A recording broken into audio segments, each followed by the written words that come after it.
जम्मू कश्मीर के स्टूडेंट्स को लेकर जम्मू कश्मीर स्टूडेंट्स एसोसिएशन ने एक मामला उत्तर प्रदेश के मुख्यमंत्री के दफ्तर के साथ टेकअप किया है।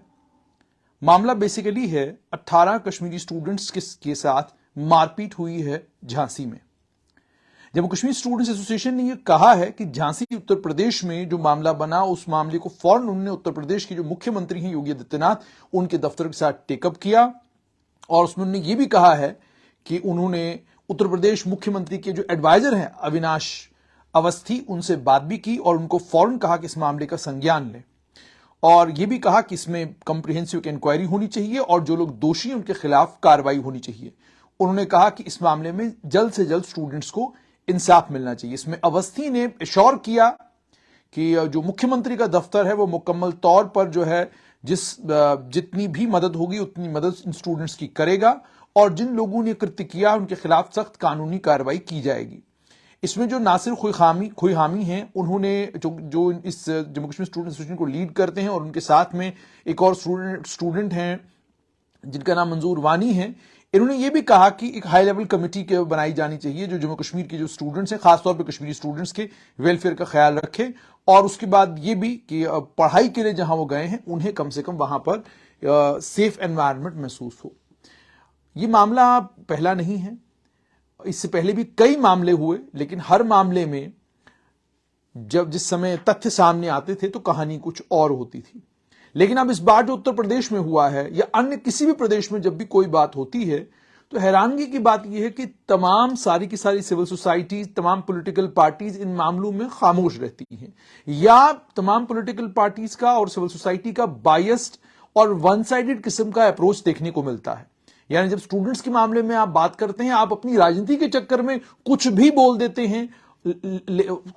देते हैं और इस बात का ख्याल कतई नहीं करते कि जो स्टूडेंट्स का मामला है इसका निपटारा तब तक नहीं होता जब तक आप चीफ मिनिस्टर के दफ्तर के साथ इस मामले को टेकअप नहीं करेंगे, जब तक चीफ मिनिस्टर की कॉग्निजेंस में उनकी नोटिस में चीजें लाएंगे नहीं और उसके बावजूद अगर वो कार्रवाई नहीं करते तो फिर आपको हक बनता है ये बोलने का कि जनाब देखिए फला राज्य में जम्मू कश्मीर के बच्चों के साथ और खासतौर पर कश्मीरी बच्चों के साथ मारपीट हुई और उसके बाद वहां पर सरकार ने उस मामले में कोई कार्रवाई नहीं की। मगर ये हादसे, ये इंसिडेंट्स आखिरकार हो क्यों रहे हैं? क्या जम्मू कश्मीर के स्टूडेंट्स पूरे देश भर में जहां पर भी पढ़ रहे हैं मार खाने के लिए गए हैं? क्या वहां पिटने के लिए गए हैं? क्या इंसिडेंट्स होते हैं? क्या वजूहात होती हैं जिन वजूहात की वजह से इस तरह के हालात पैदा होते हैं कि कश्मीरी स्टूडेंट्स की मार पिटाई होती है और खुसूसी तौर पर कश्मीरी स्टूडेंट्स की मार पिटाई क्यों होती है, किस लिए होती है? और उसके बाद जम्मू कश्मीर सरकार की भी यह जिम्मेदारी बनती है कि वो इन मामलों का संज्ञान लें और जिन इंस्टीट्यूशंस में कश्मीरी बच्चे पढ़ते हैं जहां जहां पर यह हादसे होते हैं इन हादसों की इन डेप्थ डिटेल आपके पास भी होनी चाहिए क्योंकि बच्चे जम्मू कश्मीर के हैं। किसी भी जगह जाकर अगर इनके साथ मारपीट हो रही है और उस मामले का संज्ञान वहां की सरकार तब लेती है जब कोई जम्मू कश्मीर की स्टूडेंट ऑर्गेनाइजेशन इसके बीच में पड़ती है तो यह बड़ा अनफॉर्चुनेट है। इन मामलों का संज्ञान, इन मामलों का नोटिस जम्मू कश्मीर की सरकार को लेना चाहिए। इस मामले में पढ़ के जानकारी पूरी लेनी चाहिए। स्टूडेंट्स के साथ मारपीट क्यों हुई उसका पूरा ट्रैक मालूम किया जाना चाहिए और जब ट्रैक मालूम चले, जब पता चले कि असल में मामला क्या हुआ है, किस तरीके से हुआ है, तो उसके बाद इन मामलों पर फौरन कार्रवाई भी की जानी चाहिए। हालांकि आप जानते केंद्र सरकार ने इस मामले में एडवाइजरी जारी की, लेकिन एडवाइजरियों के जारी होने के बावजूद तब तक ये मामले थमने वाले नहीं जब तक किसी जगह सख्त कानूनी कार्रवाई उन स्टूडेंट्स के खिलाफ नहीं होती जो स्टूडेंट्स कश्मीरी स्टूडेंट्स के साथ जानबूझकर मारपीट करते हैं, कश्मीरी स्टूडेंट्स को आइडेंटिफाई करके मारपीट करते हैं। और जैसे मैंने आपको कहा फैक्टर्स क्या है, वो फैक्टर्स तो कम से कम मालूम पड़ने चाहिए। वहां के पुलिस के अधिकारी जो कोई जांच कर रहे हैं उस जांच से जो कुछ निकल कर आया वो साक्ष्य प्रमाण जब जम्मू कश्मीर की सरकार के पास भी होने चाहिए ताकि स्टूडेंट्स जब यहां से कहीं बाहर जाते हैं उनके पहले ही ब्रीफिंग हो, भाई ये मामला है, ये मामला है, ये मामला, इन मामलों में आपने ये एहतियात करनी है, इस तरीके से आपने चलना है ताकि इस तरह की कोई नौबत ना आए। क्योंकि जिस वक्त किसी स्टूडेंट के साथ मारपीट होती है, चाहे वो कश्मीर संभाग का हो चाहे वो जम्मू संभाग का हो, एक संभाग की चुप्पी दूसरे संभाग के स्टूडेंट्स के साथ मारपीट के ऊपर, इस चुप्पी से भी नुकसान होता है। इस चुप्पी से नुकसान यह होता है, ठीक है मान लीजिए कोई अगर देश के खिलाफ कोई बात करता है तो क्या मारेंगे आप उसको? क्या पीटेंगे आप उसको? पीटने मारने का अधिकार तो किसी ने आपको दिया नहीं। आप पुलिस को बुलाइए, पुलिस के हवाले कीजिए, यह काम पुलिस का है, यह काम प्रशासन का है। आपके यहां यूनिवर्सिटी है, आपके यहां कॉलेज है, अगर यही पैमाना सब जगह रहा कि हमको कानून अपने हाथ में लेना है और मारपीट करनी है, या सिर्फ इसलिए क्योंकि ये जम्मू कश्मीर से ताल्लुक रखने वाले बच्चे हैं तो पीट दो, कोई बात नहीं, ऐसा तो चलेगा नहीं ना।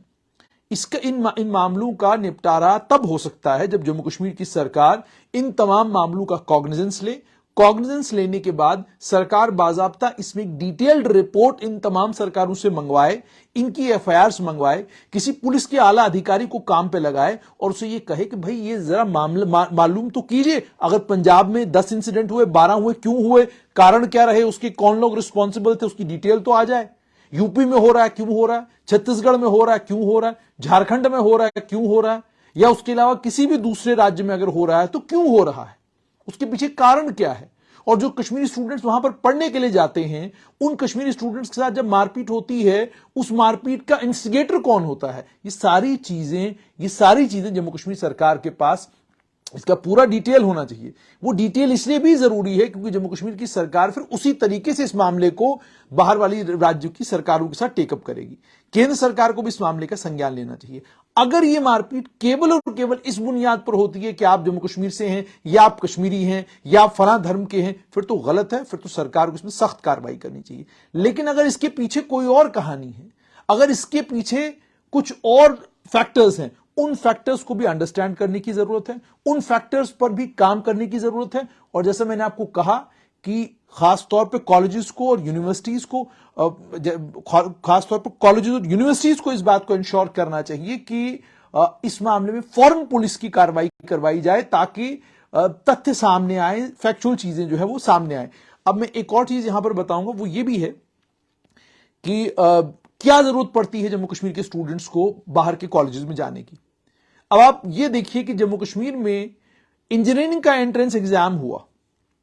जब रिजल्ट आए, इम्तिहान कराने की जरूरत ही बोपी को नहीं पड़ी। उसकी वजह यह कि सीटें ज्यादा थी और बच्चे कम थे। अब बताइए, अब अगर इन हालात में आपको यह पता चलता है कि जनाब राजस्थान में 50 जम्मू कश्मीर के बच्चे इंजीनियरिंग कर रहे हैं, तो आप ये सवाल पूछते हैं तो फिर इतनी 2000 सीटें जम्मू कश्मीर में हैं, इन 2000 सीटों के ये 2000 सीटें जम्मू कश्मीर में फिर आपने क्यों रखी हैं? इस पर भी तो सोचने की जरूरत है। और अगर कोई इंजीनियरिंग की खास ब्रांच है जो आपको जम्मू कश्मीर में नहीं मिल रही है, कहीं और बाहर मिल रही है, तो उस इंजीनियरिंग की ब्रांच में इंजीनियरिंग करने के बाद फिर आप जम्मू कश्मीर की सरकार के पास आते हैं कि जनाब नौकरी आप देंगे। इंजीनियरिंग आप राजस्थान में जाकर करेंगे, गुजरात में जाकर करेंगे, बिहार में जाकर करेंगे, लेकिन नौकरी जम्मू कश्मीर में आकर ढूंढेंगे। वो क्या तुक है? आप नौकरी भी तो जम्मू कश्मीर के बाहर के राज्यों में ढूंढिए, आप एम्प्लॉयमेंट की कोशिश भी तो बाहर के राज्यों में करिए। और जैसे मैंने आपको कहा कि सबसे बेस्ट तरीका तो यह था कि जम्मू कश्मीर के पास बेहतरीन एजुकेशनल इंस्टीट्यूशंस होते। अगर कोटा ट्यूशंस का हब बन सकता है तो जम्मू कश्मीर एजुकेशन का हब क्यों नहीं बन सकता? इस पर गंभीरता के साथ सोच विचार करने की जरूरत है, क्योंकि वही कौमें, वही लोग दुनिया में कामयाब होते हैं जो लोग इस तरह के हालात जब बने, उन हालात से निकला कैसे जाए उसका सद्भाव करने में लग जाते हैं। हालात से उलझने में जो लोग लग जाते हैं उनका वक्त जाया होता है और उनके पल्ले फिर कुछ नहीं पड़ता। तो बेहतरीन तो यह था कि जो पिछले 5 अगस्त 2019 तक वाली डिस्पेंसेशन है, जिन क्षेत्रीय पार्टी, जिन रीजनल पार्टीज ने इतने साल जम्मू कश्मीर पर राज किया, उनसे तो सवाल पूछना बनता है। आप भी पूछिए कि आपने इंजीनियरिंग कॉलेजेस, मेडिकल कॉलेजेस, यहां पर उनकी भरमार क्यों नहीं की?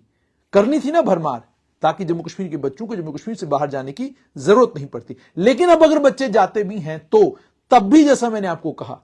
कि पहले तो जम्मू कश्मीर की सरकार संज्ञान ले, रिपोर्ट्स मंगाए कि आखिरकार मामला क्या हुआ, ताकि जम्मू कश्मीर के लोगों को क्लैरिटी के साथ पता चले हुआ क्या था, वो सारे मामले की जानकारी जम्मू कश्मीर के लोगों को हो। और दूसरा ये केवल और केवल इस बात पर कि आप जम्मू कश्मीर से आते हैं, आप कश्मीर से हैं, इस बात पर कोई छोटी मोटी बात हो जाए,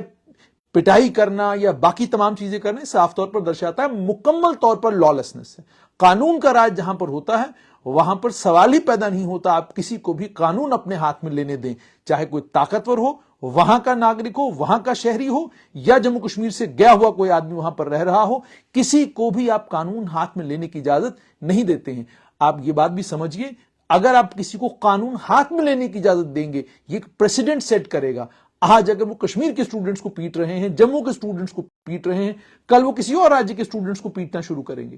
क्योंकि ये कतई मत सोचिए क्योंकि किसी को आपने अगर कानून का गलत इस्तेमाल करने की इजाजत दे दी तो वो गलत इस्तेमाल एक प्रकार के लोगों के साथ ही करता रहेगा। ये एक समय तक चलता है, जब वो समय खत्म हो जाता है उसे लगता है कि भाई अब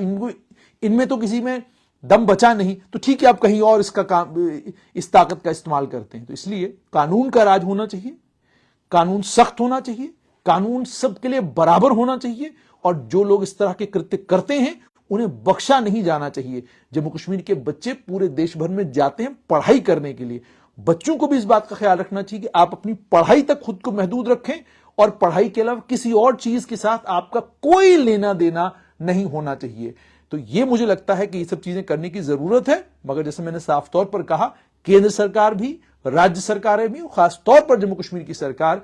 डिटेल्ड रिपोर्ट्स मंगवाए कि आखिरकार क्या वजह है, क्यों जम्मू कश्मीर के बच्चों को अलग अलग राज्यों में अचानक किसी भी बात के ऊपर पीट दिया जाता है।